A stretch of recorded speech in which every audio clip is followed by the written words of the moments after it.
it's all right. No, you got a little under a minute now to impress me. My dance move last night did not impress you?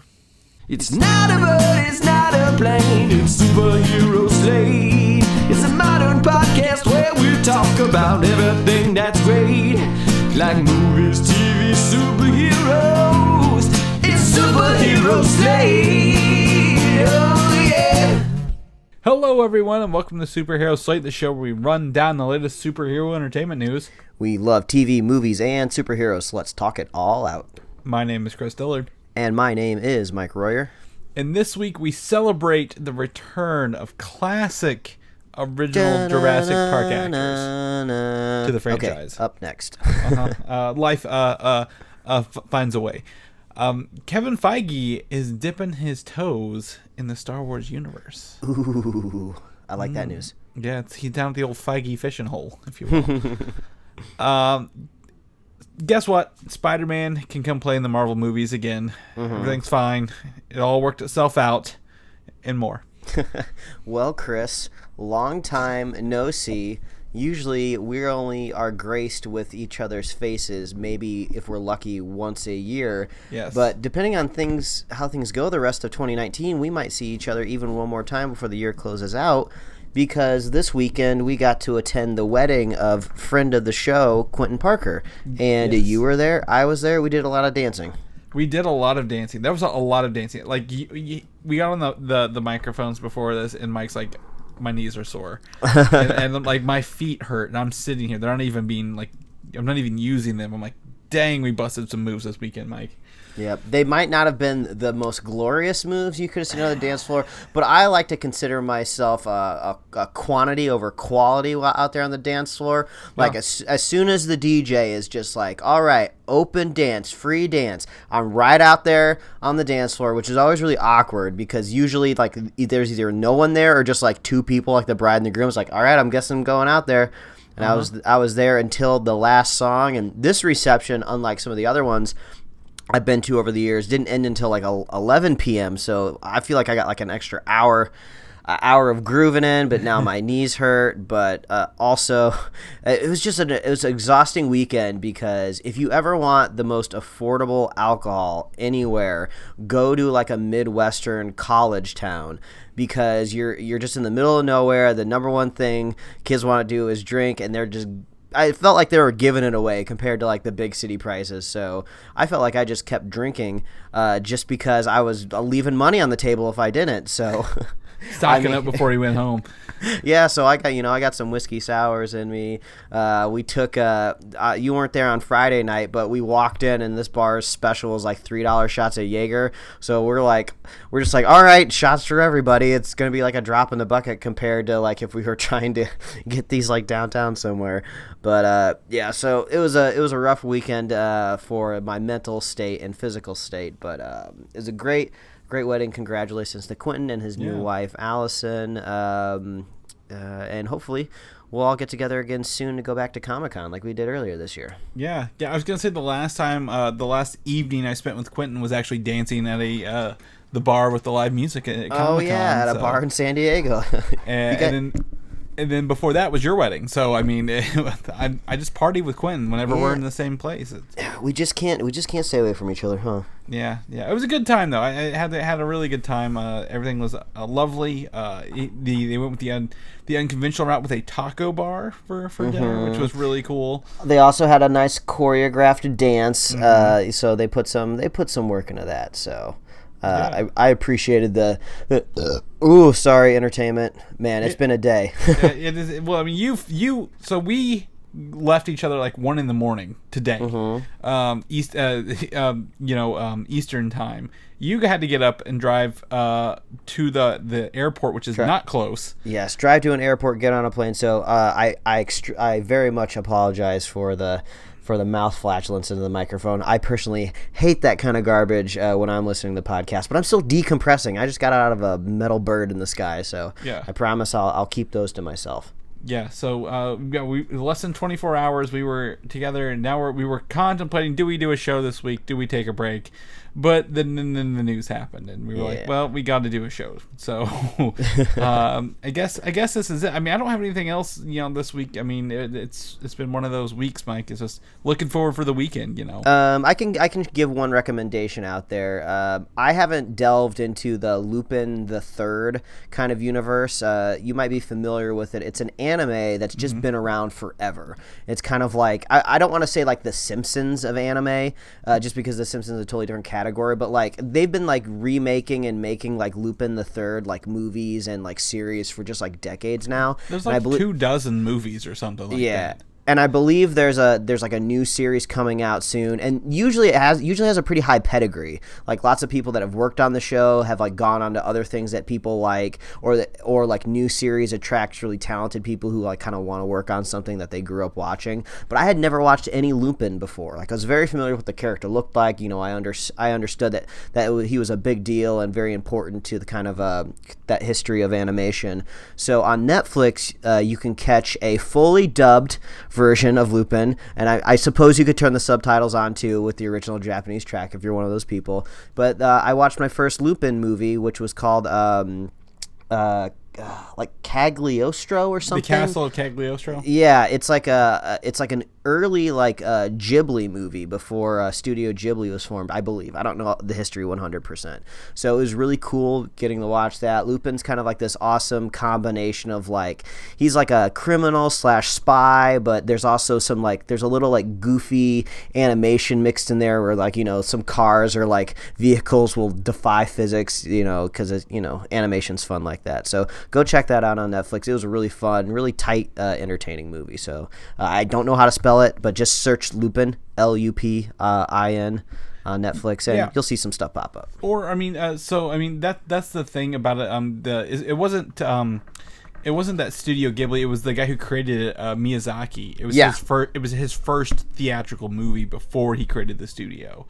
But I mean, if I remember correctly, that's like a late 70s, early 80s film. Yeah, and it's not. These are not recent things. So that's and really it's cool. And it still holds up. It's beautiful. Obviously, like a movie kind of that old, there's a little bit of like sexism, but it's just like it's very light and it just feels within the time. So you can look past that a little bit. But yeah, it was fun. It was a romp. So I'd suggest that. Yeah, I would say I forgot. This week, I don't like watching a lot of TV shows or what live shows or whatever they are. Mm-hmm. But one of my guilty pleasures is The Masked Singer. Oh, I knew you were gonna say it. Like I was like, if he's watching something live and it's a guilty pleasure, I bet Masked Singer is about to come out of his mouth. Yeah, it is. So me and my wife watched the first season. We caught it. I think it debuted after the Super Bowl or something, and then we watched the first season, and now the second season's on. Then I got a little bit of insider information. The third season's debuting right after the Super Bowl next year. Oh, okay. So the first episode's 2 hours. So they unveiled 2 people on the list, and it's the quality's a little better this year, I think, or this season. I think they picked more than low brow, like just all over the place. So you got to work on it a little bit harder. So for that show, is it just assumed that if you want to be somebody that watches The Masked Singer, you just have to always watch it live? Because I feel like that would just be so easily spoiled. Oh yeah, most certainly. You got to watch it. You got to watch it live. Or like thankfully, I'm not in those circles where people are going to talk about the reveals. So I didn't get to watch it live this week, but going forward, I will definitely be trying to, or at least the day after, rather than wait several days. But I actually on myself, I have some slight insider information that is not really attached to our show notes. I came across somebody that was either friends of a friend or directly friends of the person who directed the last Terminator movie, the bad one. What was it? Genesis. Yeah. And so I heard like a secondhand story that one of the producers on that film was like the son of the president of Oracle, which out there, if you're not familiar with Oracle, it's like one of the biggest like computer software companies on the planet. So this like basically child was like bankrolling most of this movie, and I guess considered himself like an art director. So he was like standing over the director's shoulder the whole time. And usually in Hollywood, you can't like tell the producer or the money people know, or you'll just get fired, depending on what level you're at. So I guess the director did not like the quality of the film and is embarrassed that his name is on it. So take that with what you will, because maybe he thought the movie was good, came out, nobody liked it, and then it fabricated the story. I don't know. It's a secondhand account, but it's always fun coming across these like random stories out here in LA. It's just like, oh yeah, I guess I never really thought about that angle of it. Well, the only thing I know about the director of Terminator Genesis is the same director of Thor: The Dark World. Mm-hmm. And he had the same exact things to say when he was done with that movie as well. Oh, so, he did? Okay, so maybe this is just his go-to excuse when he fails. Yeah, he had he was when we I don't think we were doing this whenever we were not doing this when this came out, but we talked about it. He did a game. He was known for doing Game of Thrones before that episodes, which we're like, that sounds great, that's fantastic, and then didn't really translate over to movies very well. So basically what we're saying is we're going to be on the lookout for the next thing he directs, and if it ends up being bad, we're going to go fishing for that excuse. If he pulls it out again, I'm just going to have to put it on that guy. It's just like, you know what, that's you. If you just can't get along with these people, you can't make a good movie. Yeah. Actually, his next movie is called The Many Saints of Newark, which is a prequel to The Sopranos. What? Okay. It comes out in 2020. Oh, well, I guess he's an HBO guy then if he's working on Game of Thrones. Yeah. I wasn't a Sopranos guy, so I probably won't watch that. But yeah, I guess we both have some insider tracks. Didn't the guy who played the Soprano, didn't he die? James Gandolfini? Did he? Oh, I don't know. I'm not the man to ask about James Gandolfini. I didn't watch the Sopranos. Yeah. Looks like he did, but anyway. But yeah, so did you say looks like dead? It looks like he did. Okay, he did die. Yes, looked like he did. Sorry if we shattered anyone's day today. Yeah. This is not a normal state of mind when we're recording, so we straight up But apologize. You know what? Go. Before I forget, before we segue into the Joker, I gotta let everybody know, depending on when you're listening to this podcast, we are mere just day or days away from being able to socially eat candy corn, because it will be the month of October. You can finally eat that delicious candy that I actually truly unironically love. Finally kind of within, I would say, the respectable realm of fall. So get your candy corn ready. Chris wants me to bring it to the movie theater, throw it in my popcorn. I actually think that's a great idea. So he thinks he's punking me, but I'm all about that. So I'm not. I just want to see this photo, like this video of you dumping this into your popcorn. Candy corn season is upon us. So that's my last PSA before we get into the news. I told him this yesterday. I about bought him candy corn at Walgreens to take home with him to eat when he got back on the 1st. So the joke has become real at this point. So, like many things. Remember those old jokes where I said you used to like the Turtles movies? I thought about the Teenage Mutant Ninja. I thought about those movies the other day, and I still reflected on them positively. So people use the Michael Bay punching bag for those movies, but they forget Michael Bay produced those movies. Someone else. I don't remember who directed them, so that doesn't help my case here. But those are still solid movies. Go watch them. Go in with like basically no expectations, and you'll have fun. Yeah, the guy from Jackass is the voice of Leonardo. Yeah. So. But anyway, things that are going to get you in a different state of mind, like we're in, is probably watching The Joker next week, Mike, because it is out in theaters. It's not looking like it's going to be a happy-go-lucky superhero film or anything like that. Looks like it's going to be one of them tragic, make you feel bad, might win an Academy Award kind of film. So, but it's coming out in theaters this week. I know I've seen a lot of stuff on all the news sites, social media. People have already got the reviews out. They're watching it this week, early screenings. So if you want to go in clean, avoid everything as possible through this week. We're going to be doing again a review episode next Sunday on this. So we're very excited to do that. It's our first one since the last Spider-Man movie, and that feels Like it was years ago now at this point. Yeah, that's like ancient. Spider-Man has moved on from traveling across the ocean, and now he's promoting United Airlines safety videos.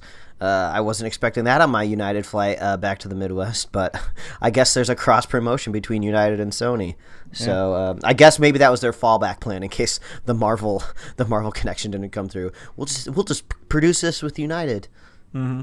So, but yeah. Anyway, we can talk Spider-Man later, Mike. Right now, Joker. Anything before we go into next week? Anything you want to tell anybody? I've heard some people out there have gotten a hold of the script and are reading it, and they are still going to Twitter with their hot takes. And even though I said earlier, a couple weeks ago on the podcast, save your hot takes until you've actually seen a movie, I still feel like that holds true even if you have a hold of the script.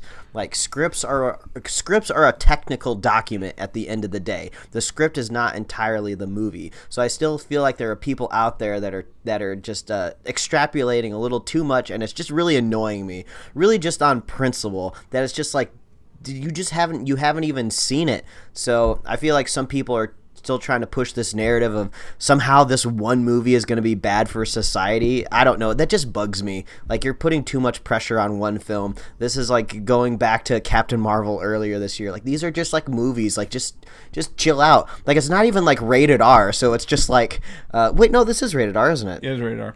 Well, it's not NC-17, so the amount of damage any one film could do, it's just like, it's like people were putting on the why so serious face when the Joker was in The Dark Knight, so people are probably going to do more clown makeup again, and people are going to go on Twitter and complain. I don't know. I feel like I'm already exhausted, and I haven't even seen the movie yet, so I'm going to try to push that baggage to the side when I go to the theater this weekend. Well, it's a lot of hyperbole, I believe. First and foremost, like we talked about when the first It movie came out, there were the clowns in the fields just creeping people out, but nothing bad happened. Same with this. People, again, are associating with the Dark Knight movie. Dark Knight Rises came and went.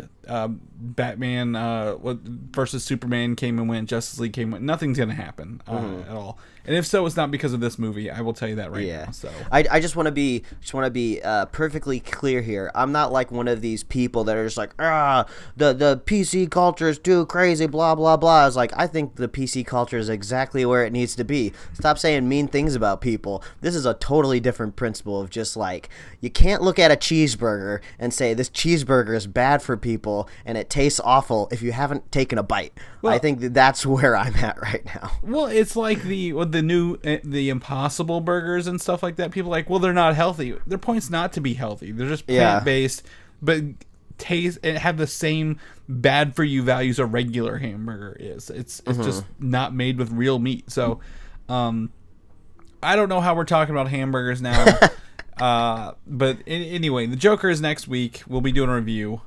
So if you guys see it, want to send anything to us, don't do it till Sunday because I don't think I'll be able to watch it till Sunday. So. Yeah, that's true. We've got some complicated weekend plans coming up, but as we always do, we make sure we get to this stuff to you in time. So don't worry, we're on the case. We're on the case.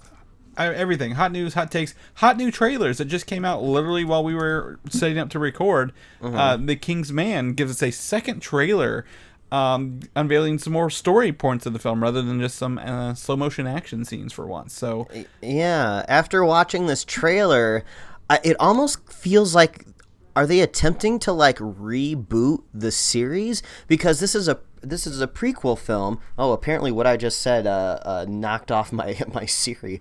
Yeah. So let me know if this recording takes off anybody's Siri when they're listening to this.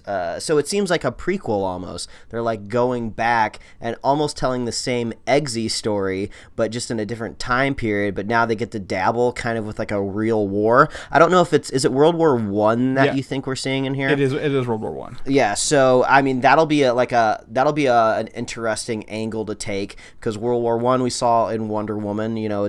I think historically it's known as a very deadly war, so I could totally see something like the Kingsman sprouting out of an event like that. Also the technology, they kind of make a little bit of a joke about it with a parachute at the end, but I feel like gadgets just the word gadget and what that entails, I feel like those things are always more useful the further you go back in time, because like now, like with remote controlled like drones and like the most deadliest like handheld weapons that have ever been in existence, like a gadget ain't gonna stop like a bullet, you know, but like maybe some of these like you know, old like rusty guns, you know, back then, you know, I think gadgets could be pretty effective. They have to, I mean, they're bulkier and they have to serve a very one specific purpose, right? It's not GoldenEye where you have one watch that can trigger your remote mines, your proximity mines, and all your other, you know, fun stuff. So, I mean, I think it was cool. I mean, you did point out, you know, that they do have a sword with a gun in it. Yeah. Which is very close to, as I think of the umbrella with the gun in it in the newer when they had the technology. But Chris, it's a gun sword. You are the Final Fantasy VIII fan here. Yeah, this is basically your second only to the lightsaber in a badass handheld weaponry. Yeah, I do love being a good gunblade. That's for sure. I think this film, you know, knowing that it's set in World War I prequel stuff, I think it's going to span several years of what it looks like, because there's a lot of Rey Fiennes doing some like very much fighting in the trenches, literally and figuratively here. It looks to be like a lot of action, a lot of actual war fighting, as well as, you know, here's what the Kingsmen are. Rhys Ifans is the villain there. He plays the Rasputin character, and he looks creepy and looks kind of fun. He looks just of time too. Like he'd feel a little out of place if it was present day. But I was like, yeah, this dude looks like a villain. Yeah, and he's got the accent. I mean, he literally feels like the villain from the beginning of the Hellboy movie, who was also Rasputin, who was like dealing with magic and stuff from World War II. Oh yeah. But I mean, he looks like he's gonna have some stuff up his sleeve as well. A lot of people, but I'm interested in seeing where this goes and how it plays out. I know, you know, again, we're very split on how the second one is, but a prequel's a pretty safe space to kind of go into, I feel, on this one. So it looks fun. I like a good period piece. So. Yeah, I'm loving the vibe. I'm all on board. Yeah. So Kingsman, second trailer just debuted right before the show. Check our show notes. Click the link. Jurassic World is now going to have spanned 6 movies by 2021, Mike. 6 Jurassic Park movies. With Jurassic World 3, we'll have the return of the first Jurassic World director, Colin Trevorrow, directing, and he's finally brought back Sam Neill, Laura Dern, and Jeff Goldblum to the same movie. Yeah, and we've been told that these will be prominent roles, which I assume is a way to say we're not going to Jurassic World 2 you with Jeff Goldblum, where he just came in for half a day and sat at a table. So that makes me excited. I asked you before we started recording if you had seen the short film that came out, because I forgot exactly when it came out. It was like, I think it was Saturday or a Sunday. I think it might have been the after we recorded last week, possibly, because it was like a Monday when you could like watch it during the day. But that was pretty cool. That was kind of a way to get people back into like, oh, remember these Jurassic World movies that made a bunch of money? Here's like a 4-minute short film. So that kind of invigorated me a little bit. And just coincidentally, the previous week, I had watched the original Jurassic World, which is still a really fun movie. I don't think I need to return to Jurassic World 2. Didn't really like it that much, but you just got to remember at the end of that film, the dinosaurs get loose in, I would assume, if it was North America, right? I don't remember if it was like the Pacific Northwest or what region. Let me drop a bombshell. I didn't see the second one. Oh, okay. Well, there you go. Spoilers. Well, I mean, I know what happened. Like, I know, they're selling the dinosaurs on the black market or something, and yeah, the dinosaurs are, you know, they're out of the fence. They're out there. So I'm assuming with Sam Neill, Laura Dern, and Jeff Goldblum coming back, they might be kind of retreading on a similar story point with Sam Neill in Jurassic Park 3, where there's some dinosaur havoc happening, and what do? You go back to the people that have had history with dinosaurs in the past. Now, Sam Neill is important in Jurassic Park 3 because he was familiar with Jurassic Parks themselves, not necessarily because he was a dinosaur expert, but now he's got like all of this experience under his belt. So I'm really excited to see all these people come back. I hope it's just magical. I want to see these people on screen again. Well, Laura Dern is the only person who hasn't returned to a Jurassic Park movie since her debut. Well, no, wasn't she on the phone in in Jurassic Park 3, like she wasn't really in the movie, but she was on the other end of that satellite phone. Well, yeah, I don't count it. But I don't count it one bit. Well, you can, you don't have to count it because you don't really have to count Jeff Goldblum in the Jurassic World 2. They both showed up for like 4 hours and got paid. But Goldblum did all of Jurassic Park 2. Oh, yeah. Well, I mean, that's a totally different scenario. Yeah. So I count that one for him. Like, him and Sam Neill both did their time round 2. So to have her back and see kind of what Ellie Sattler brings to the table is going to be interesting. I would imagine she's going to bring a lot of compassion because she was always like compassionate side in that Jurassic Park movie. You know, she saw the sick Triceratops. She went right into that poop pile. She wanted to stay with it when the storm was coming. So, you know, she might be the one like telling Chris Pratt like, don't shoot that dinosaur. Yeah, I mean, probably maybe taking care of like some of the friendlier ones along the way, or finding out the weakness on some of the hybrid ones they've done. We're probably only one Jurassic Park movie short of mixing human and dinosaur DNA together. Yeah, right? I feel like we're pretty close there already. And then if they bring back BD Wong, they can all maybe recreate a scene in a lab together with a baby being born in. BD Wong is so strange because you know how he kind of had that like kind of chaotic neutral side to him in Jurassic World 1. Yeah. Well, in Jurassic World 2, they attempt to make him a little bit more nefarious, if I remember right. And he just doesn't play that off very well, so I'm just really curious how they're going to evolve that in the next one. But I don't know, the Jurassic World movies, they're just a different type of film now. I wouldn't say they've gone full Fast and Furious, where like the second half of the franchise is just off the rails. But it's just not quite like the first original. Nothing is like the first original Jurassic Park movie because it's a goddamn classic. So just don't hold it to those standards and you'll have a fun time. I mean, I like 1 and 2 has certain parts. 3 is unbearable. So yeah, I mean, it's a roller coaster of a ride. That's for sure. Yeah, when I was talking to my wife about this news, I was like, I hope they do some sort of subtle homage where they ask Alan / Sam Neill if he's had any more dreams about dinosaurs recently, to just mimic to the part where he dreamed about the raptor saying his name. I would appreciate a callback to that, but who knows? We'll see if it happens. Yeah, maybe they'll bring back the kids. Tim and what's her face? Oh, I would die to see that. That'd be great. They're like the heirs of their grandpa's thing, so they get to come in and do like some boardroom stuff and be like, yeah, we're in charge now. Honestly, they should have been in Jurassic World 2 because there's a lot of shoehorned like legacy, who's inherited the park stuff or all this IP in the Jurassic World 2, and it's all sloppy. It would have been so much easier if they brought those kids back. It's the guy who plays Babe's owner, right? Yeah. Mm-hmm. Yeah, the guy from iRobot. So I see. I know stuff. I just haven't seen it yet. So I just don't want to watch the Brachiosaurus or Brontosaurus like die in the fucking end of the pier, man. It's all pixels, Chris. You'll be all right. I know, but the feels. Just get me in the feels. Anyway, I really like Jurassic Park 1, so I'm really glad to see these guys come back to it. They have really good chemistry on screen. Mm-hmm. They really work together well. So, and maybe we'll get another stupid, sexy Goldblum moment. That's what we're all hoping for.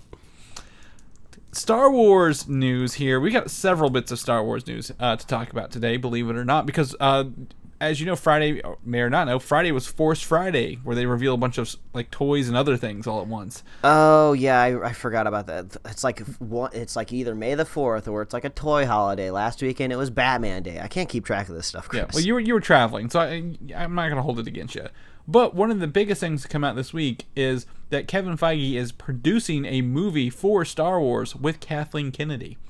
I like that idea just because Kevin Feige is a finite resource, which sounds crazy when I say that because you'd think like, oh, well, then why do you want it? You're stretching him too thin if you put him over to Star Wars. But he's a creative resource, and like a creative person needs to be moved around a little bit. You can't have them fall into ruts. This is why like things like muses exist. You know, you have to keep the creative mind healthy and playing around and challenging it. So if he gets to jump over and to do like a Star Wars project, I'm totally fine with that. It helps him just play with different universes and play with a different toy. So I'm down with Kevin Feige playing with Star Wars a little bit. Well, what's fun here is that the reveal came from Alan Horn, which is one of the Disney boards or whatever, I think the COO, and he says that they're helping pursue a new era in Star Wars storytelling. Mm-hmm. Well, as we know, The Last Jedi is the last official The Rise of Skywalker is the last official Star Wars movie, right? Mm-hmm. Until those unannounced 3 movies in a few years. So what if they're like, you know what? We've wiped the slate clean with all this old Star Wars stuff. Let's do a Star Wars connected universe going forward. Let's try the Marvel approach proper from a ground zero. I mean, it's highly possible. I mean, we just talked about Kingsman, which was a Fox property, which now is owned by Disney. So if Disney is a franchise machine, it seems like they might be doing something like that with Kingsman. So obviously, you do the same thing with your other property. I don't know if you talked to one of the guests at the wedding this weekend. His name was Chris, another Chris there. He's a really big Star Wars fan. He actually came out to LA a few years ago, and he went to Star Wars Celebration. He reads all of the new Star Wars comics. He told me I've been reading all of the issues ever since Marvel bought them back. He's a really big fan of the Darth Bane character storyline. I'm not familiar with that, but he was kind of talking about how he feels about Star Wars, because a lot of people know he's really into it, so they come and they ask him questions like, oh, how do you feel about this news? How do you feel about that?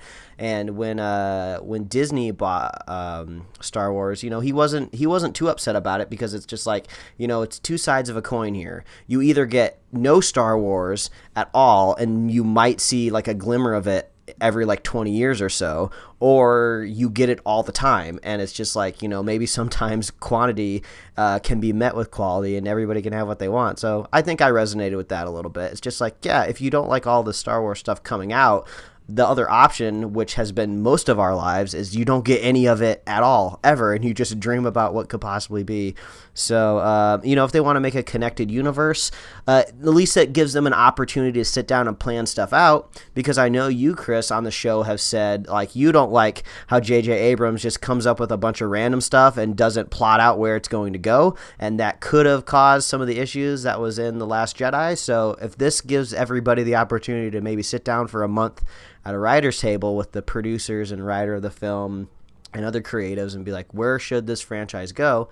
I'd be interested in that. I'm curious if they're going way back in time to do Knights of the Old Republic. Maybe they'll just really roll the dice and jump really far into the future. Really just jump over the Skywalker story, which is really just some people could say maybe has weighed down just the story of Jedis and the Force in general. So maybe we'll go way back in time and go way forward in time. There's a whole lot to explore here. They use the word galaxy, far, far away. Galaxy is gigantic. There's a whole lot of stuff you could be telling in there. So, Star Wars ain't going anywhere. Well, the thing is, after 9 movies, I don't think they're going to do another trilogy. In whatever happens after The Rise of Skywalker. So they can start fresh. I don't always, they went back and did, again, Rogue One, how many years? Almost 40 years after the original New Hope, which was a little prequel that bumped up against it by mere hours. So planning things and the way it was released, you got the middle trilogy first, and then the prequel trilogy, and then the post-quill trilogy. It's all over the place. Again, George Lucas was doing what he could when he could, and again, there's kind of been a burnout on Star Wars, but there's a lot of things that we talked about. A solo prequel, who needs it? We know where he is. We know where he ends up.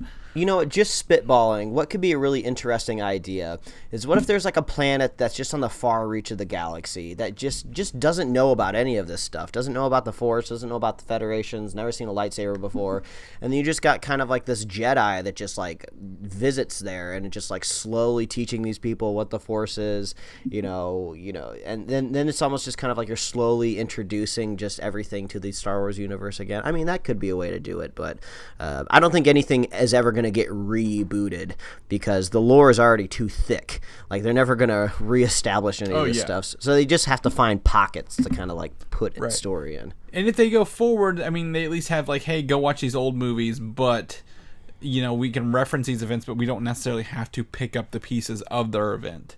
if something was large enough around them, to deal with that. But I mean, if Feige's involved, what else do we know Kevin Feige to do other than build a interconnected series, the universes? I mean, that is his specialty.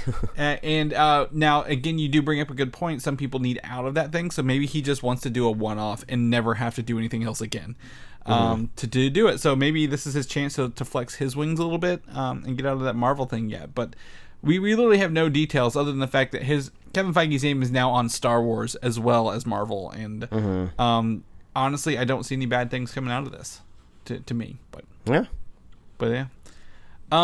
So the other thing, some of the other stuff that came out of Force Friday, we got the Rise of Skywalker. We got a couple images of Kylo Ren and the Knights of Ren. Here. Oh, I see here. So you got to take a look at some of these people who may or may not be some sort of metal band that perform. Whoa, Chris, have we already marked off something on our bingo card with these images? Because I believe one of our spots was really weird Knights of Ren weaponry.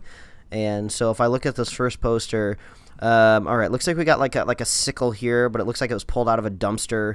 We got like a big axe here that doesn't look too special, but we don't see the hilt yet, and there's a part of it is obscured. So there could be something goofy going on with part of that axe. Maybe there could be like a moving joint here or something. So we're getting closer. I feel like we can safely mark that off on our Star Wars bingo card. Oh, yeah. Oh, and this guy on the far left of the photo has this gigantic broad piece of metal over his shoulder. You only see a very little bit of that, and there might be a little bit of, is that a mace or a shoulder pad? I don't know. There's got to be a goofy weapon here. That's all I'm saying. Well, they're going to be used in ways we don't expect them to be used, Mike. No one's just swinging a battle axe in a realm of blasters and lightsabers. So one of these might be rocket powered. That's what I'm guessing. But there's the Knights of Ren and with Kylo in the background. But then we also get another cinematic look at the Knights of Ren here. That's kind of more of a shot from the movie to see them in colored, and they're really menacing. They've got a vibe about them. I'll tell you the truth there. So I'm excited to see them in action, and rather than just a flashback in the first J.J. Abrams movie. Yeah. And maybe an explanation of where they were in that last movie. Because it seemed like Kylo Ren was going through some shit, and he maybe could have used some backup. So, I don't know. Maybe they're on a secret mission that they couldn't talk about. Yeah, I guess it all depends on how they could get there. Simply because didn't The Last Jedi literally take place a few hours after the end of the first movie? Because they were all on the run from the big Empire cruisers, so... yeah, I guess you could say that. So they may have not had time to get there. This is, it's the whole Avengers thing. Why doesn't Tony Stark call Captain America and Thor? Well, it took place over like a day, so that's probably why he didn't do it. But lastly, we have the Empire cover. Empire does all these covers. There's some connected covers as well, but we get to see Rey with the lightsaber from The Last Skywalker, Luke's lightsaber put back together, and then Kylo with his helmet also put back together. There's probably some metaphor in there about these guys putting things back together and going with that. And then, of course, the infamous Force lightnings behind them, Mike. If you got a bad guy with the Force, you got some lightning, right? No, it was just it was bad weather that day. You're reading into the lightning. It's that's just what happens when the humidity and the pressure of the air, I don't know. I don't know the weather patterns in galaxies far, far away, Mike. I just realized I don't know how lightning's made, so I'm gonna have to Google. It comes from Thor. He makes the lightning. So again, Star Wars. It's been almost a year. It's been over a year and a half, I think, since the last Star Wars movie, Mike. It's time to get hyped again. We should be getting a proper trailer soon. Yeah. I'm still guessing we're hitting October. If we get one in October, the other one will be November to say tickets are on sale. If not, it'll just be the tickets are on sale in late October, early November. But the Star Wars hype is real. I very much think it's real. What do you think?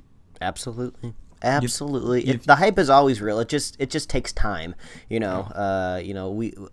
had a little sour taste left in our mouth, depending on who you are and how you feel about the previous installments we've had since The Last Jedi. But the closer you get, you always get excited. I mean, it's a movie about laser swords, and you're always a child on the inside. Well, some of those things, I think, they're also a lot of the Star Wars movies are samey, so it's hard to get hyped for the same movie again. Because we get Marvel movies 2 to 3 a year, and I'm like, well, I never feel burnt out.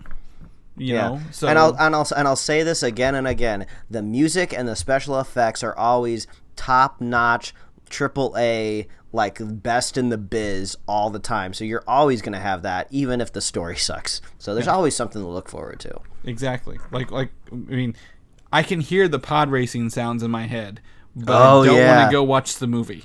Like that guttural sound, like where it goes like when he slows down. Yeah. Oh man, I love that sound design, soundtrack. It's all good, man. Yeah, it's a good. Yeah, Star Wars.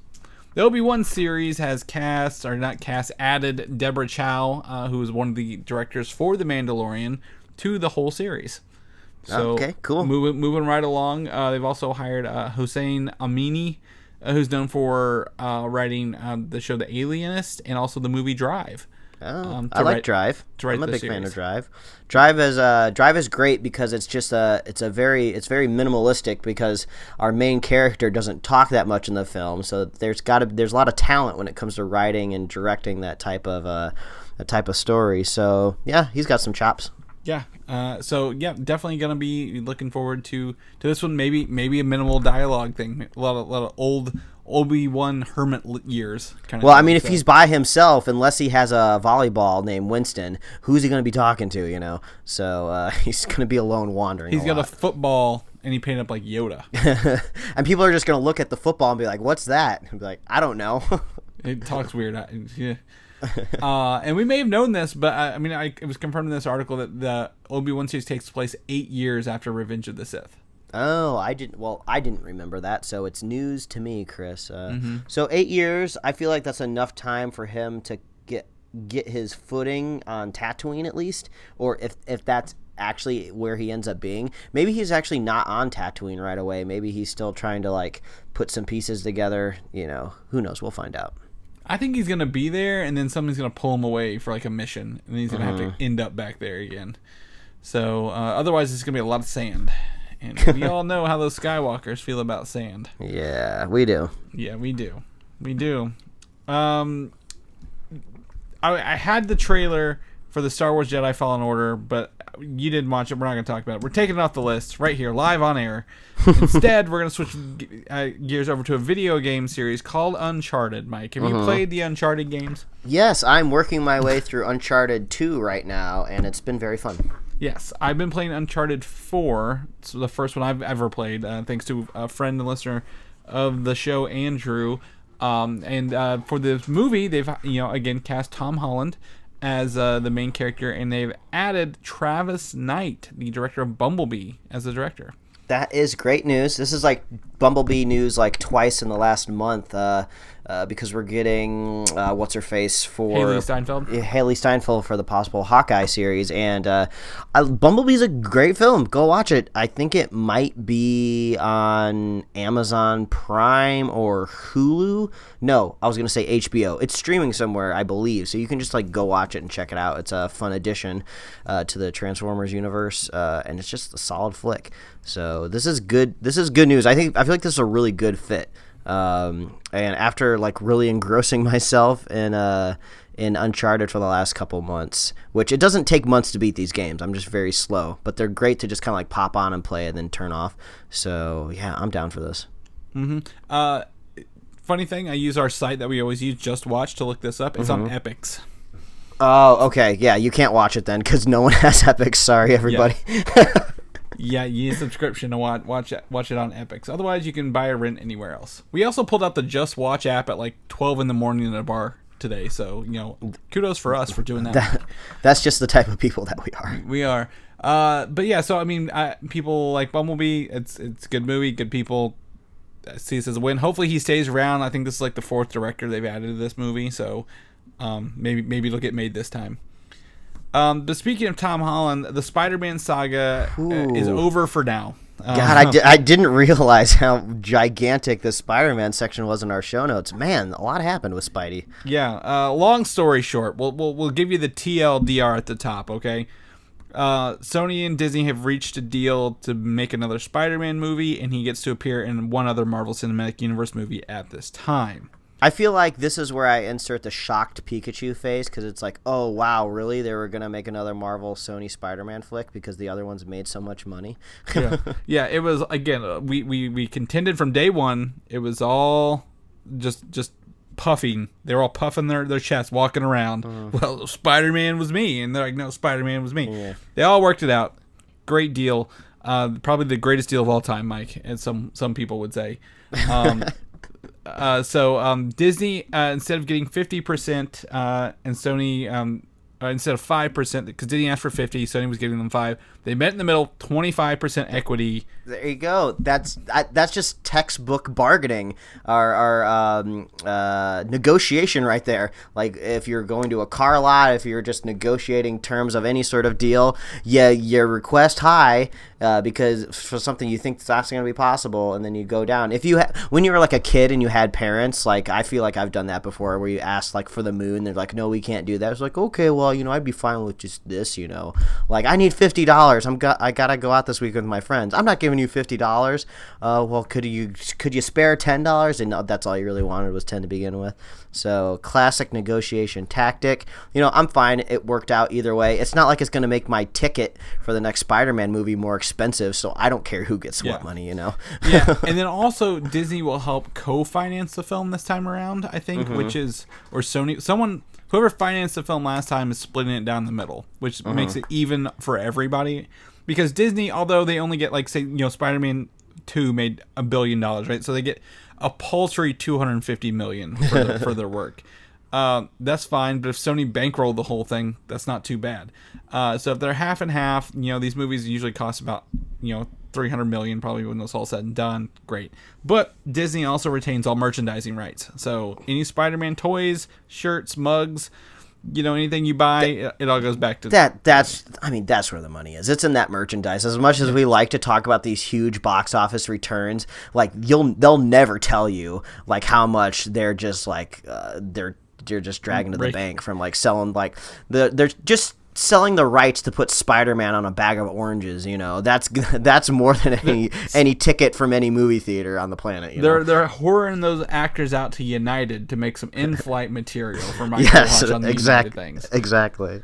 So great, good for everybody there. The deal includes one movie with a release date of July 16th, 2021, Mike. Hard date here. Ooh, so there you go. Automatically expanding that roster that we thought may have been set in stone at Comic-Con, but, we were naive to think that that's all we were going to get. So I'm glad we're slotting Spidey in there. We got to figure out what happened. We were left on a cliffhanger from Far From Home. Yeah, so I'm glad that gets to get resolved. And then he also gets one other movie appearance. Now, will that be Phase 4, or will that be the fourth Avengers movie, Mike? I don't know. Appearance makes it sound like it's just like a cameo, but it's not really. He could be a pivotal character in the film. His Avengers Endgame and Far From Home and Civil War were all, not Far From Endgame, Infinity War, and Civil War were all considered appearances. Yeah, I'll take a shot in the dark, and I'll say Young Avengers. That's what I'm hoping for. Yeah.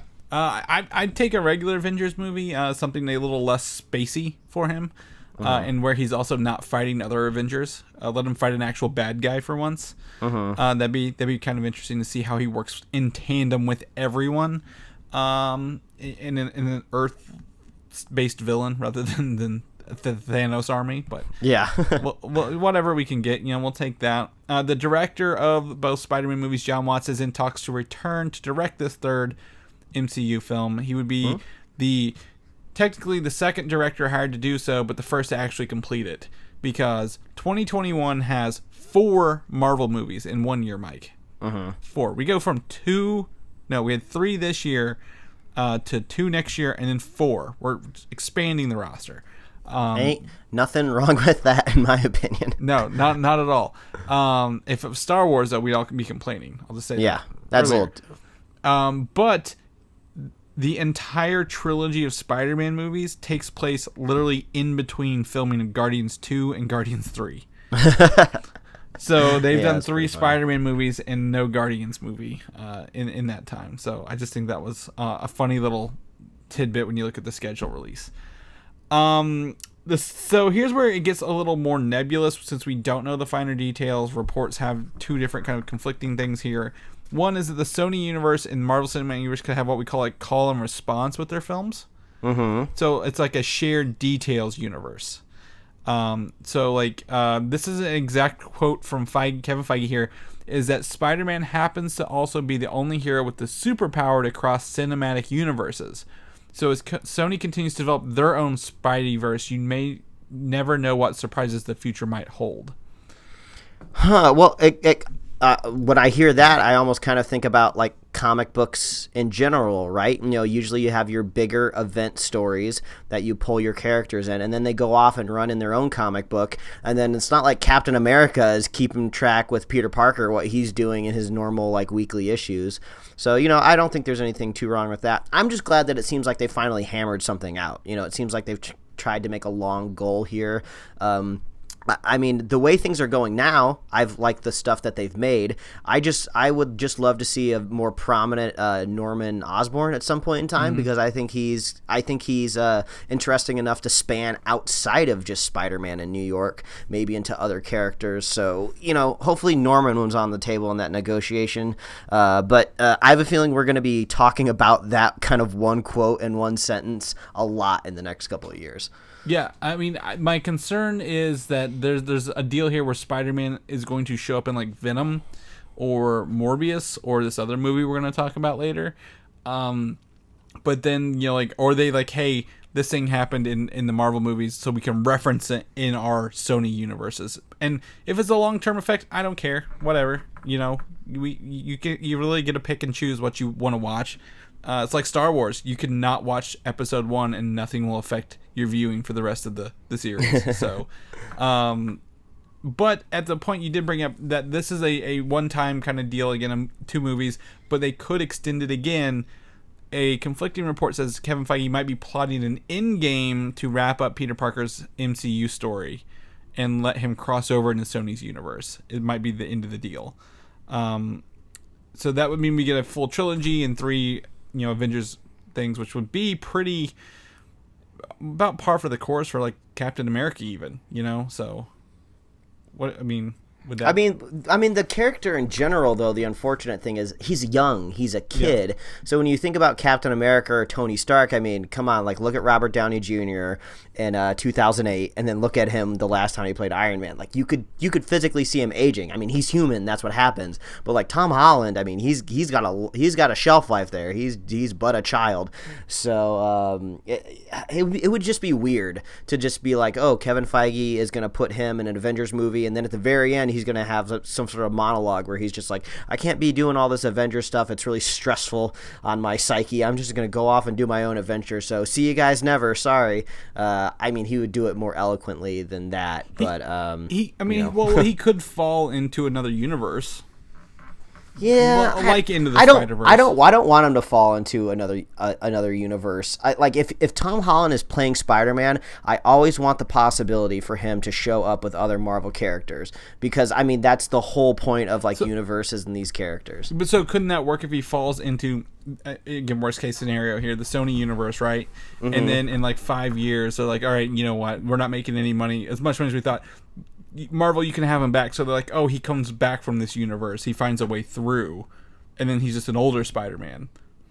Yeah, so when you're saying universes, are you saying like universes within the MCU? Like, oh, he fell through a wormhole? Yeah, or are you something saying, like that. Fell through a wormhole, but that wormhole was the Venom universe. Yeah, I mean, possibly. Whatever they need to do is just don't make it concrete in the public. Just always leave the door open, because if you shut it, it gets harder when you go back to that negotiation table. Like maybe we are just hearing that possibly because Feige and Sony just like are like, hey, we're friends, we're good now, but don't cross the line, because we always have this on the table that we could pull this away. So who knows? In 5 years we could be talking about all this again. Yeah, just to wrap it up, Disney, buy Columbia Pictures. Just buy it. Just straight up buy it. So. I think Far From Home, my digital or my physical copy arrives this week. The Daily Bugle News has a website now with the new J. Jonah Jameson on there, so people can go check that out if you want to as well. Yeah, I heard that is there some sort of like short film with J. Jonah on the new Spider-Man release? I don't know what that was. I don't know if it's a short film, but he's got some of the news clips that they filmed. Okay. So, I don't know. We'll figure it out. We'll definitely check into that. On that regard, though, also in 2021, kicking it off, I believe that year, Shang-Chi and the Legend of the Ten Rings. Again, I called this movie. I'm going to always bring that up. But the filming is going to begin November 1st in Sydney, Australia. So production's already beginning on the Eternals. Black Widow is supposedly done. Eternals is currently in production. Shang-Chi's will kick off in November. That means by this time next year, Spider-Man will have already been done filming pretty much again. So and then what was the other? Doctor Strange will have to be filming right after that. So my recommendation is to go on Twitter and follow Simu Liu, who's going to be playing Shang-Chi. His Twitter's really funny. I don't know if just once he got cast in a Marvel movie, like their PR machine took over his Twitter account and they're just like really good at it, or Simu Liu just has like really great social media presence on his own. But his Twitter's really funny, so go check that out. Yeah. So get to know him before he becomes the master of martial arts, for sure. Some sad news for people here. Ghost Rider series is no longer moving forward at Hulu, citing creative differences. And the classic phrase. I use air quotes very heavily here. You can't see them, but I am. But rumors before this, earlier in the week, were that Ghost Rider, they're wanting to use Ghost Rider in the MCU later in, possibly Phase 4, Disney Plus show, something like that. So, of course, that could, impact any television appearances. The other report I read today is that the Marvel television may be focusing more on animated things going forward rather than live action. And Ghost Rider is just one of the first casualties of that. Yeah, well, I was there's a whole lot going on over at Hulu, so I'm not surprised that this just got canceled. Maybe not strategically, but strategically character-wise, but just like we got too much going on. We're trying to launch Disney Plus over here. We don't need all this other Marvel stuff happening at Hulu, even though we kind of already own Hulu. I guess if he went MCU, it seems like they might dump Gabriel Luna, because it feels like by the time they got a movie going, Gabriel Luna might be in the rearview mirror a little too far. I thought he was a cool version of Ghost Rider, but I feel like maybe they'd go back and try to do the classic Ghost Rider with the motorcycle, because that's probably been far enough removed now that they could bring back the skull and motorcycle, kind of like the classic look. But I think Ghost Rider in general would work really well with Blade, because when Blade comes out, we got to find a way to explain vampires. Now, how are we going to explain vampires? We kind of got magic out there in the world with Doctor Strange. I mean, magic is not vampires, factually. If those things were real, they're not vampires, but they all feel the same realm, if you will. Well, so, if you kind of bring in Ghost Rider, he's kind of dealing with like demons, and those could cross a lot easier. So I feel like those two characters teaming up at some point in time would be a dream. I mean, it's already happened in the comic books. It makes so much sense. Well, you tied it in, like I said, Doctor Strange in this multiverse of madness where he does deal with demons regularly. Yeah, easily attainable. I just got they've been releasing this history of the Marvel comic universe books lately. I mean, they're on the third one. The history of vampires is actually explained in there as a demon who had all these spells and stuff, and all of his spells were found, like he was locked away, and all these spells were compiled into this book called the Darkhold, which they actually used in Agents of S.H.I.E.L.D. Yeah. But the people who read from the Darkhold accidentally unleashed and turned people into vampires from that. So there's an opportunity here with Blade and Ghost Rider and to deal with demons and hell and the quote-unquote hell and all this other evil magicery and dark universe stuff. So I would like to see Johnny Blaze or possibly even his successor Danny Ketch take over in there. So could up some Harley sales. Who knows?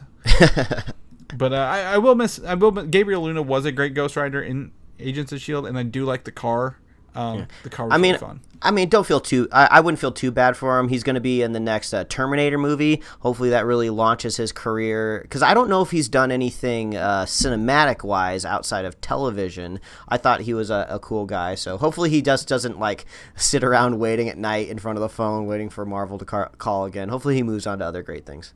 Yeah, definitely. I mean, I think he's got a lot of. I guess people will know him after being in a Terminator movie, despite how good or bad it will end up being. So yeah, he's got some things. So I'm excited to see what's going on with this stuff.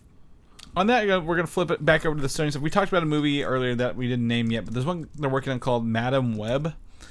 And if I said that to you, do you know who this character is? I know Madam Web from a very memorable 90s Spider-Man animated episode where she comes in and she starts like playing with like dimensions, and then she brings in all of these other spider people for like a Spider-Verse before Spider-Verse happened on screen the other year.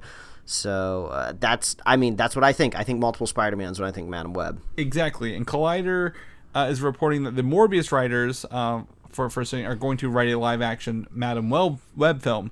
And if you remember watching Into the Spider-Verse, when they go through the dimensions, there's all the spider webs connecting all the dimensions. She's in the middle, usually controlling those webs. So I think this is, they're just trying to pull it into a live-action version rather than the animated version.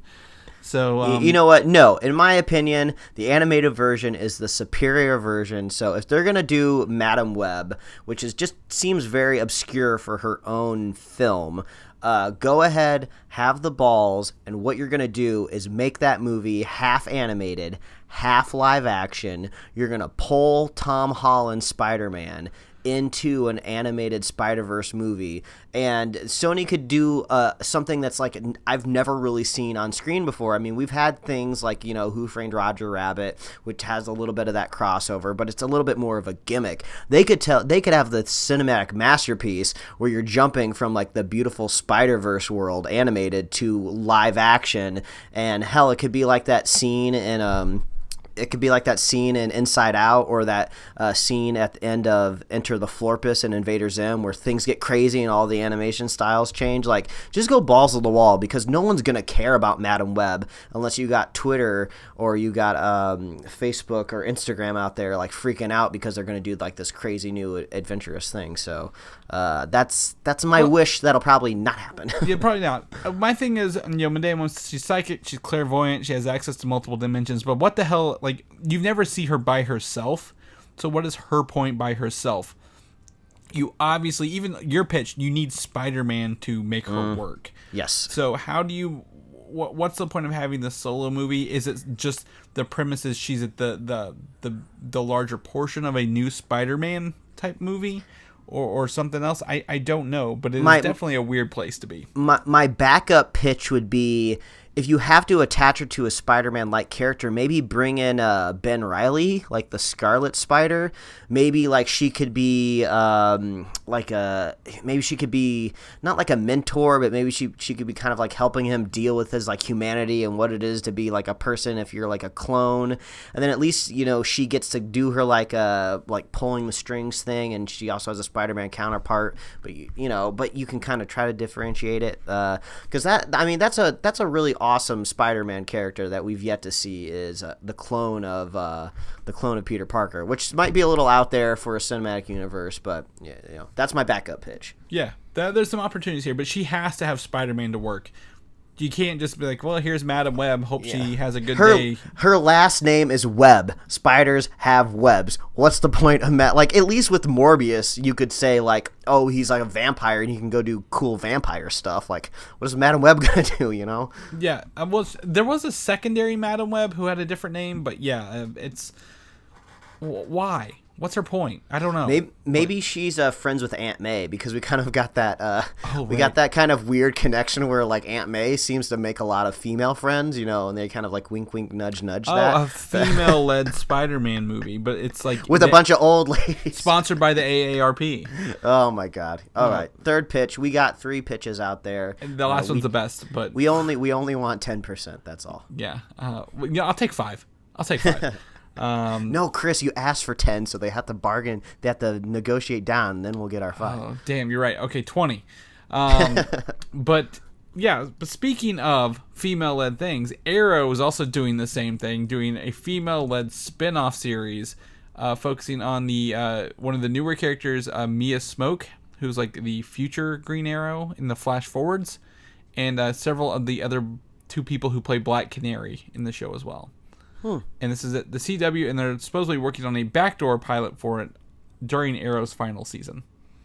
Oh, okay. I mean, the CW is this crazy playground where it seems like they can make a show out of anything, and sometimes it works. They pull it off. So, I mean, if Arrow's going to be gone, they're gonna fill that spot with something. And who knows about Batwoman season 2? I guess we can talk about that here real quick. I didn't look into it too much, but what's the actress's name that's playing Batwoman again? Oh, that is a great question. I have I sent you an Instagram link for it. Yeah, we just had links going. Ruby Rose. Ruby Rose. Yeah, you looked into it more. You said she was injured on set and was almost paralyzed making the first season of Batwoman. Yeah, so she had like I think it was like 2 fractured vertebrae who were like a herniated disc in her back or something that was like pinching a nerve and like close to severing her spinal cord. And you sent me, what was it, like a tweet or something, or from a picture of a tweet? From Movie Bob Chipman. Yeah, and literally when you sent that, I was on the page where I get my news with Ruby Rose's Instagram, where they turned her emergency surgery, into a whole like movie. Yeah, it's like a produced thing. I just kind of scrubbed through it because I was on like a poor like LTE connection traveling today. So I don't know if they actually show like physically cutting into the skin, but I saw some like gross. Oh, yeah. So I don't know exactly why this was made. I guess it's cool. Maybe she just wants to let her fans know she's still alive. She's still a badass that came out of the surgery on the other end. But yeah, I guess the season 2 of Batwoman is up in the air because when you have one person that, almost like, lost their ability to kind of be the hero. So I'm sure there's lots of ideas over at the CW that, Yeah, it's pretty gross. I don't want to look at it. I'm looking at it right now. Yeah, so she had a really bad injury. So, like, yeah, if you're a woman on a CW show, be careful. Be careful is all I'm saying. So stay off of high ladders. I don't know. She could just be like she seems like a badass in general from the other stuff that I've seen her in. She's been in John Wick. She was a criminal in Orange is the New Black and Prisoner. So maybe they were just like, oh, let's get in the stunt double. And she was like, no, I'm Tom Cruise in this. I'm doing all my own stunts. I'm Jackie Chan in this. So, she could just be like an ultimate badass. So that could be a good sign for the action maybe in the first season of Batwoman, that she's all in on it. Watch it just be a bunch of her like fake jumping off like rooftops. Oh no, because she's like, oh, my spine. Yeah. So that's it. So so Arrow, female-led thing. I mean, Supergirl's doing great. Batwoman sounds like it's gonna be doing awesome. So why not? With Arrow ending, they can work on another show. Probably not called Birds of Prey. That movie's taken. But however, the Birds of Prey TV show from the early 2000s, one of the actresses in there, Ashley Scott, who played Huntress in there, will appear in CW's Crisis on Infinite Earths crossover. Man, okay, we need to start a segment of the podcast where every week we do an update on this CW crossover because we're getting something every week. There was also some images of Brandon Routh that came out this week of him in his iconic superhero suit. He actually has a little bit of like graying hair too. Like that's a cool look for a live action Superman, like a very seasoned Superman who's just been at it for a while. So I'm looking forward to see what that's going to be. Man, it's badass. I saw some people on Twitter, I guess, were making fun of it because he looked kind of goofy. I don't know what drama was surfacing around this one costume reveal, but I thought it was really cool. So this crossover is going to be nuts. Yeah, the book that he's dressed up from, what is it called? Kingdom Come. It's got some dated suits, which is fine. So I get where the basis is coming from, but if they were making this from the ground up, I could understand. Be like, this is not what you just put on TV show for Superman. Yeah. I'm just disappointed HBO Max isn't going to be ready when the crossover drops, because like if you want to watch it, you got to go like on the CW app or like CW.com, or you have to have like, you know, over the air antenna. You just can't easily stream it streamlined. So I guess I'll just have to wait to catch up with a lot of this stuff once HBO Max comes out. I'm just gonna do the app. Let's watch the app for 5 days. I think. Oh, for the crossover for sure, but like just the shows in general. No, I'm beyond that. I'm just gonna read the Wikipedia synopsis and call it a day. There you go. Last bit of news here: The Batman has cast Jeffrey Wright, who is also playing the Watcher in Marvel's What If series, as Commissioner Gordon in the upcoming movie. I think this is awesome. I love Jeffrey Wright. He is so cool. I think I know him like most people do, I would say, from the first season of Westworld. I haven't really continued on to the second season of Westworld that much. Oh, he's in it. But he's just so cool. He just has like this energy to him. I don't know if it's a mixture of his voice or just his just very good acting ability, but he's just really solid. I can't wait to see him as the Watcher, or I guess voicing the Watcher. I guess we can extrapolate from this, and we're going to have a different a racial identity for possibly a Batgirl in the future. Or Batgirl. I was thinking I had Batwoman on my brain, so I think that's really cool to mix things up a little bit. And I like to think about some of the butthurt sections of the internet, like when the news that Superman could possibly be black. I think we talked about that like last summer or something, and people just lost their crap. You know, people like that are just they're the worst type of people. So it's nice when they show their head, so I can just like block them. Like, nope, blocking you. So I think that's really cool, and that'd be a fun way to take it. Yeah, and it's, if you want a guy who's going to look at you disappointingly over the top of his glasses, this is the guy to get you. Yeah, that's how you cast a Commissioner Gordon, is a look. He's got to nail the look. He's got to be the one guy that can hold his composure on the top of a skyscraper when Batman shows up. I think I saw like a comic panel like maybe during Batman week or something like that, where like Batman like leaves the scene, like leaves the roof, and there's like another officer up there, and he's just like, oh, how do you like keep your composure around him? And he's like, oh, I can't, like it's all an act or something like that. So I can imagine Jeffrey Wright like being able to go toe to toe just like just mentally with the Batman on a roof. So that'll be cool. Yeah, which our other Commissioner Gordon was played by, who was played by, what is his name? I can't. J.K. Simmons. No, that I can't.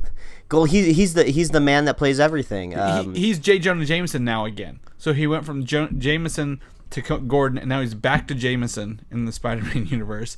And then Jeffrey Wright is going from Marvel's The Watcher to this. So we're doing some hot swapping in the nerd community. And lastly, Jonah Hill is also in talks to play the Penguin in this upcoming Batman. You know what? I think he should play the Riddler, because I saw that news earlier this week, and everybody just jumped to the Penguin just because of the man's general shape. Well, you know, which is fine. I won't get too critical of people jumping to that, but I feel like we haven't seen like a really decent Riddler here yet, and I think he could nail it. But were you thinking of Gary Oldman? Is that who you were thinking of? No. I was thinking of the guy who literally played it in Batman v Superman. Oh, okay, gotcha. I think it's J.K. Simmons, right? Yeah, I forgot that film existed. Yeah, exactly. Well, he was in it for just a minute, just long enough to not be in it ever again. And so he was like, you know what, I'll go back to Marvel. They got consistent movies, right? And then he was in it, and then they canceled it, almost. Yeah. So it's been a wild ride. But I don't think they're choosing Penguin because I think he's literally in the talks to play the Penguin as it is. But the problem is he wants twice as much as what they're paying Robert Pattinson, who is the lead character. Do it. Jonah Hill is like, if he's not Academy Award winning, he's Academy Award nominated, I believe. He's put a lot of work into Hollywood. He's like a director too. I mean, this man is like a seasoned person in the industry. Like, if you want Jonah Hill in your movie, I think just by the definition of paying people what they're worth, I think that makes your movie even that more prestigious, if you will. If this movie has literally a dozen villains, like The Long Night or The Long Halloween, does he deserve twice as much if he's only a portion of it? I guess you got a point there. So it's like, how much are we doubling here? Are we doubling like a huge feature cost? You know what, Chris? The whole theme of this podcast has been about negotiation. He's saying double just so he can get 25% more. So he can get a quarter of it. Okay. We'll remember that in the back of our heads the next time we hear all these crazy negotiation stories. Like, this is just the process. Well, this is what you learn when you listen to Superhero Slate. Well, when I go buy some snacks at the theater this weekend when I'm watching the Joker, I'll see if I can negotiate with him as well. Be like, you know what? I'll give you $1 for the popcorn. No, he's like, no, it's $8. All right, hear me out. I'll give you $2 for the popcorn. $2 right here, right now. I'll walk away. You don't tell anybody. But you have to put the candy corn in it for me. Yeah. And they're just like, who are you? Get out of here. Yeah. Wait, you have candy corn? We're gonna have to ask you to leave. No outside snacks. So, all right. Well, I think that's our show. It's late for me. It's dinner for you, and it's time to get going, Mike. If people want to know what we're up to, what we're doing, where they can listen to that review next week, where they can find us at. Oh, it's so easy. All you got to do is visit superheroslate.com, and that's the best place you can find all of our show notes and where you can follow us. You can follow me at Mike Royer Design on Instagram and Twitter, and you can read my webcomics at pickledcomics.com. Chris, if people want to catch up with you, where can they find you? You can find me on Twitter, Valdan, Valdan, or Instagram, Valdan87. You can slide over to Comic UI. I will be going to GalaxyCon, I think, at the end of October, November, whenever that is, in Louisville as well. So if you're going to be in town, let us know. If people want to know where they can listen to older reviews of us, maybe our Far From Home review, Mike, full of spoilers, where can they find all of our old shows at? Well, all you got to do is make sure you're subscribed. You can go to Apple Podcasts, YouTube, Spotify, and more. Hit up superheroslate.com to get our awesome show notes. So we talked about some pictures of magazines and first looks of Knights of Ren. We got the Kingsman trailer in our show notes, so check that out. And you can like us on Facebook, follow us on Twitter and Instagram. Get merch over at superheroslate.com/store. We love hearing from you. Reach out. If you go check out Joker this coming weekend, send us your thoughts about it. And we're going to record the show on Sunday. So we like to know what you guys think before we go into these reviews. Gives us a little bit more context on what you guys want to hear. And if you want to be a super fan of this show, it's so easy. All you got to do is share the show with a friend. Share the show with a buddy, and we will be here every week, even when we're out of town for weddings. We come back and we make it happen. That's our best advice we can give people to newlyweds, is to share our podcast with them. You know, listen together. It's the best possible gift. Yeah, it is. So I think that's the fastest we've ever wrapped up the show, Mike. That means we got to go, and we'll catch you guys next week. All right, bye. Thanks for listening, and don't forget to subscribe. There you go. If you ever needed to know. Now I know. And no Inside the Battle. G.I. Joe.